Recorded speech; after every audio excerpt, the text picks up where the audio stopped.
ଗୋଟିଏ ସୁନ୍ଦର ଜଙ୍ଗଲରେ ନଦୀ କୂଳରେ ରହୁଥିଲା ଗୋଟିଏ ଛୋଟ କୁକୁର। ତାର ନାଁ ଥିଲା ବକିଲା। ବକିଲା ବହୁତ ଲୋଭୀ ଥିଲା।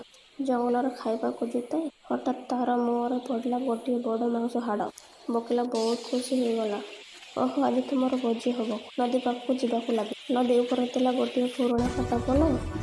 ବକିଲା ମୁହଁରେ ହାଡ଼ ଧରି ପୋଲ ଉପରକୁ ଚାଲିବାକୁ ଲାଗିଲା। ହଠାତ୍ ନଦୀର ପାଣିରେ ନିଜର ପ୍ରତିଛବି ଦେଖିଲା। ପାଣିରେ ଆଉ ଗୋଟିଏ କୁକୁର ଥଇ ବକିବାକୁ ଲାଗିଲା। ଯେମିତି ପାଟି ଖୋଲିଲା, ପ୍ରାୟ ମାଂସ ପାଣି ତଳେ ପଡ଼ିଗଲା। ତା ପ୍ରତିଛବି ମଧ୍ୟ ଅଦୃଶ୍ୟ ହୋଇଗଲା। ବକିଲା ଦୁଃଖୀ ହୋଇ ବସି ପଡ଼ିଗଲା। ଲୋଭ ଯୋଗୁ ସବୁ ହରାଇଲା। ତାପରେ ସେ ଘରକୁ ଫେରି ଆସି ସାଧାରଣ ଖାଇବା ଖାଇ ସନ୍ତୁଷ୍ଟରେ ରହିବାକୁ ଶିଖିଲା। ପିଲାମାନେ, ଏଥିରେ ତମେମାନେ କ'ଣଟା ଶିଖିଲ କମେଣ୍ଟ କରି ଜଣାଇବ।